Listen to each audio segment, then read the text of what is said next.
Arizona Native News is brought to you by Cliff Castle Casino. Always friendly, always fun.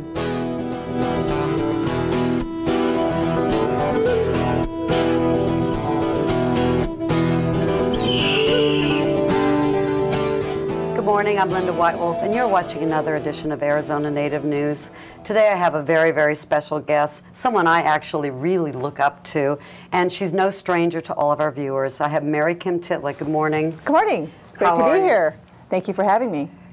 Well, kind of reversed. You know, you did the interviewing for almost 20 years on Channel 12. Channel 12, and then before that in Tucson. And now you are doing something very, very different, a new chapter in your life. Yes, and tell us a little bit about this run for Congress. Well, I jumped in the race a year ago, announced my candidacy for Congressional District 1, which is currently being held by Representative Rick Renzi. He is retiring, he's not running, so it's an open seat, and I'm one of 4 Democratic candidates. I really had no ambitions to run for Congress. Yeah, how did that happen? You had the most successful career, so many firsts contributed to you, when the first Native American women out there doing what you were doing in broadcasting.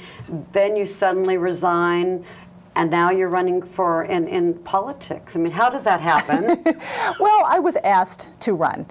People who are part of the democratic process, of course, approached me and asked me if I would consider a run. And of course, I was very flattered by that, but I needed to do my own soul searching. And I talked to, of course, my family, talked to voters, and what was most important to me is talking to elders and getting their advice. And their advice was, make sure this is what the Creator wants you to do. So of course, pray about it and take it very seriously, which I did. And I jumped in the race with the blessings of those people that I just mentioned. And so it's been quite a journey. It's been a positive one. I asked myself 2 questions. One is, are you content with the way things are in America? And no, I'm not. I don't think anyone is right now.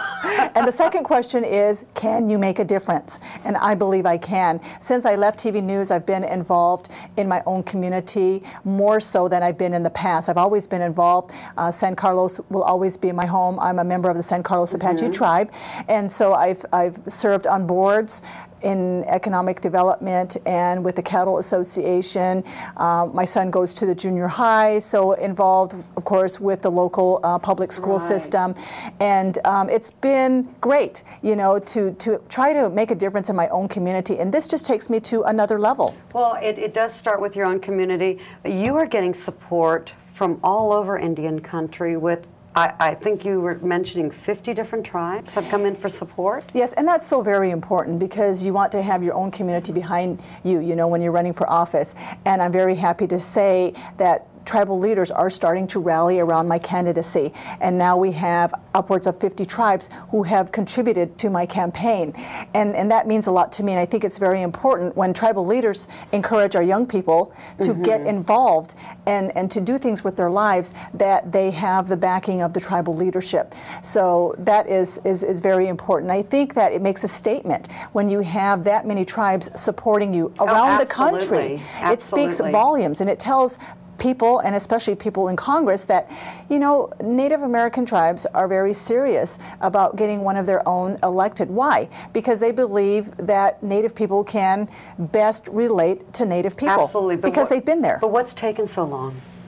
Well, you're starting to see a trend now, and I think that as time goes on, you're going to see more and more. In the past here in Arizona, of course, we've had the Trailblazers. We've had Deborah Norris and Albert Hale and Derek Watchman. Senator Nighthorse. Ben Nighthorse Campbell in Colorado, of course. I was talking about state legislature, but you're right, at the national level, we've had Native American men. But still not that many. No, there's just been Ben Nighthorse Campbell, as you mentioned, and then Tom Cole in Oklahoma. There's never been a Native American woman elected to Congress ever. So when I'm elected, I will be the first. And of course, some people, that's important to help make history, because we're following this trend in America with the first African American who's running, the first, of course, woman, and with McCain, who could be the first senior person elected in Congress. And so people, you know, they like to help make history happen. I mean, as a Native person, we know why we're supporting you, but for the non-Native viewer or supporter out there, what are some of the platforms that you feel really take you to the place where they would want to bargain on, or to say, wow, a Native woman, well, you know, I might go ahead and vote for her. But what are your big platforms? Well, you know what, the issues are the same. No matter what community you come from, no matter what background you come from, we're all concerned about the economy. We all want to make sure that we can put food on the table, that we can have a roof over our heads. So the economy, of course, is always going to be very important. Healthcare, the education, system. We want to make sure our children receive a quality education. So the war in Iraq, those things affect everybody, and so and now you especially, with the son going to be deployed. Yes, well, he's in boot camp right now, and he hasn't been deployed to Iraq, but he's said to me, Mom, it's just a matter of time. Oh, yeah. He is in Fort Benning, Georgia now. And so absolutely, the affairs of the military are very personal to me.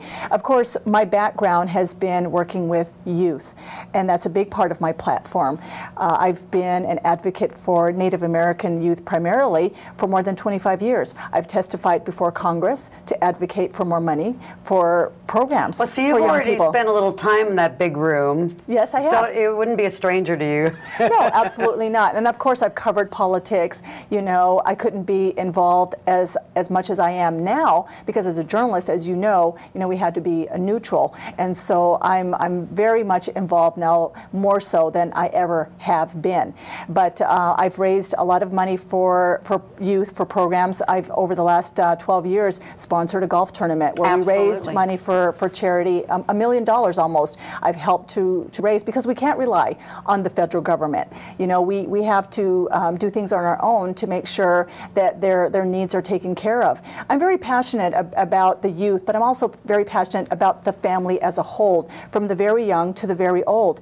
And of course, they are affected by a lot of the same things that I just mentioned.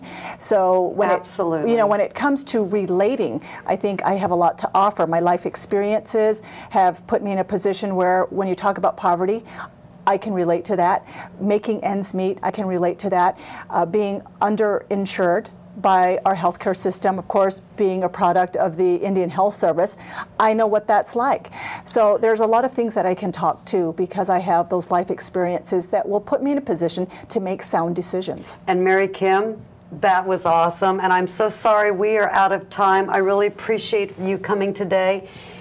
And coming up next is what you can see and do in Indian country right here in your own backyard. Have a great day.